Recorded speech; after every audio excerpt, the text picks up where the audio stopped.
Tú morirás, y en este libro trataremos de explicarte por qué y cómo. Pero aún en el caso de que no te interese de manera personal, el tema de la muerte es tan imprescindible para comprender el funcionamiento de la vida, la mente y la sociedad que sería aconsejable que lo incorpores a tu visión del mundo.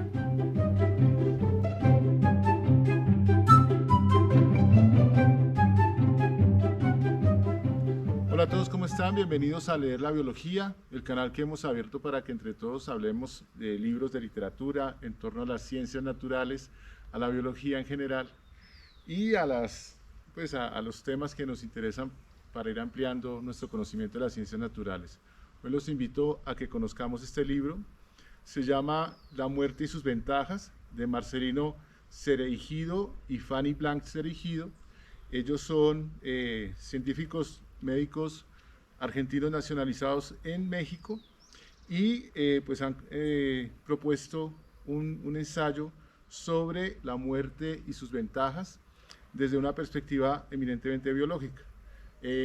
No sé si recuerdan que Arthur Weismann, un científico reconocido en el grupo de los biólogos evolucionistas, quien desarrolló teoría alrededor de la embriología, se preguntaba que cómo era posible que un organismo que se formaba de una manera tan compleja, siguiendo unos procesos tan estrictos y sobre todo difíciles, pues al final moría. ¿Por qué moría? Si la muerte resulta ser prácticamente como una contradicción a la vida desde los procesos biológicos, ¿no? Y él concluía que básicamente era un tema ecológico o evolutivo, es decir, que cuando el espécimen ya había pasado su etapa reproductiva, pues no tendría mucho sentido, entre comillas, que se permaneciera vivo si no era capaz de reproducirse, porque ustedes saben que para los evolucionistas la, la, la, digamos, la especie es la categoría que importa, el individuo pues aporta a la especie. Se suma pues esa idea de que organismo que no se reproduzca termina siendo un parásito para la especie, ¿no? Entonces, de alguna manera se justificaba este proceso de la muerte desde aquí. Estos doctores, Marcelino y Fanny, pues nos ubican en el plano genético en primera instancia. El libro está dividido en 5 capítulos. El primero, pues la muerte vista desde la genética, desde la biología celular y la microbiología. El segundo, desde la muerte de los organismos, pensando un poco en el aspecto ecológico.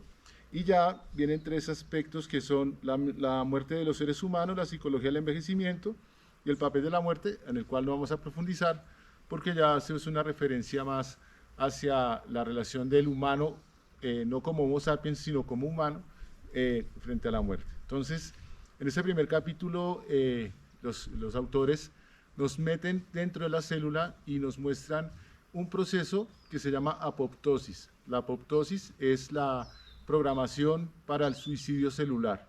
Quiere decir que las células no viven todo el tiempo a la par con otras células dentro del mismo organismo, sino que hay diferencia en los momentos de la muerte.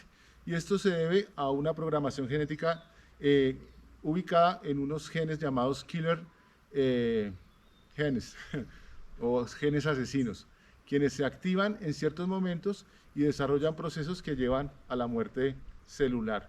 Esto tiene una función y es poder permitir que procesos macro en el organismo se puedan desarrollar, como por ejemplo, digamos, la aparición o desaparición de ciertas estructuras necesarias para ciertos momentos, ¿no? Entonces, un ejemplo podría ser las telas interdigitales que tenemos cuando estamos en etapa embrionaria, que si estas telas no desaparecieran, pues quedarían en el organismo funcional y pues habrían allí algunos problemas o no. Un ejemplo es la telita que une la lengua, que le llamamos frenillo. Ellas deberían desaparecer antes de que el embrión madurara completamente y naciera. Estos genes killer, además de esa función de ir regulando la presencia o ausencia de ciertas células, pues a veces se pierde el control sobre ellos, el organismo, y es cuando se desarrollan enfermedades graves como los cánceres, ¿no? Entonces, muy importante. Aquí queda, digamos, una cosa interesante y es, todo el tiempo estamos muriendo, porque todo el tiempo las células se están renovando, algunas muy rápido, otras sí tardan mucho tiempo. Por ejemplo, las células de la piel son de las células que más rápido se renuevan, en cambio las neuronas no, pero digamos que ese concepto de muerte como tal empieza a tener una tensión, porque realmente no se puede establecer en qué momento pues, se muere un organismo. Entonces ahí entra el segundo capítulo y pues se define la muerte entonces como el cese total de las funciones vitales, ¿sí? O sea, hay una esencia que mantiene vivo el organismo. Cuando esa esencia se termina o se daña, pese a que hayan células vivas, pues ya podemos decir que el organismo entró en procesos de muerte. Aquí hay datos curiosos, por ejemplo, que la mayoría de organismos, sobre todo animales, mueren por accidente, por causas externas, o porque los cazan, o porque adquieren alguna enfermedad. Y pocas veces, digamos que tiene la oportunidad el biólogo, el etólogo, de conocer, o el zoólogo, el proceso largo de la vida, el ciclo de vida de un organismo. Pero aquí viene otra curiosidad, y es que la mayoría de organismos de la misma especie mueren a edades similares. Entonces uno esperaría, por ejemplo, que un gorila viviera 20, 25 años.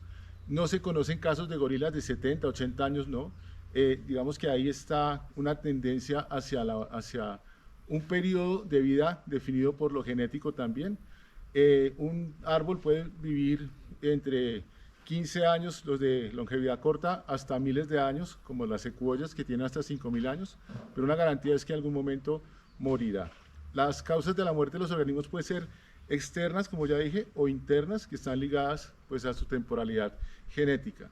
En el caso de los humanos, nuestra esperanza de vida natural debería ser 30, 40 años, pero con la medicina y la ciencia y otras corrientes de atención, como la seguridad, la salud, etcétera, han prolongado la vida de la especie humana a casi 120 años, pero según algunos expertos, difícilmente podrá ir más allá, dado el deterioro de las células, especialmente del sistema nervioso, y pues es claro que a mayor edad la demencia senil, el Alzheimer y otras enfermedades aparecen y pues hacen inviable una vida de 200 años, no es muy probable, ¿no? Entonces, esa muerte del organismo. Aquí hay una regulación ecológica también y hay una relación entre nacimientos y mortalidades. Entonces, normalmente la especie, y volvemos al tema de lo evolutivo, se mantiene, digamos, en procesos de evolución gracias a ese intercambio de genes que se dan entre los diferentes organismos de las especies. Tengan en cuenta que según Darwin, no es el más fuerte, sino el que tenga la mayor oportunidad de reproducción, el que puede legar su linaje a la siguiente generación y así pues lograr los procesos evolutivos. También hay que recordar que no es en términos de desarrollo, o sea, de mejorar la especie no, sino de mantenerse vital bajo la presión del ambiente, que es que el ambiente está cambiando permanentemente y es desde lo genético que se puede dar respuesta a eso, ¿no? Luego tenemos un capítulo que habla ya sobre la muerte de los humanos, y aquí rescato pues una idea, y es que hay una muerte física, pero también hay una predisposición mental a la muerte, ¿no? Entonces hace una comparación con los organismos y dicen que todos los organismos no humanos, ¿no? Animales especialmente, todos los animales tienen algo que se llama instinto vital, o sea, ellos no son conscientes de la muerte, pero protegen su vida, ¿no? Y en el caso de los humanos sí tenemos una conciencia plena de la muerte. Ya para terminar, los autores, a través de preguntas como ¿qué tantos años tienes tú o qué tan viejo eres?, nos ayudan a entender cómo la muerte representa diferentes cosas o pues, aspectos importantes en las culturas a través del tiempo y en este momento pues en el espacio, ¿no? En diferentes lugares. Muy interesante. Cierra el libro con una serie de poemas y de textos, pensamientos, aforismos que han sido escritos por muchos autores y que nos llevan a reflexionar sobre ese misterio que es la muerte, ¿no? Bien, hasta aquí nuestro video. Gracias por suscribirse, por estar ahí y nos vemos en una próxima ocasión.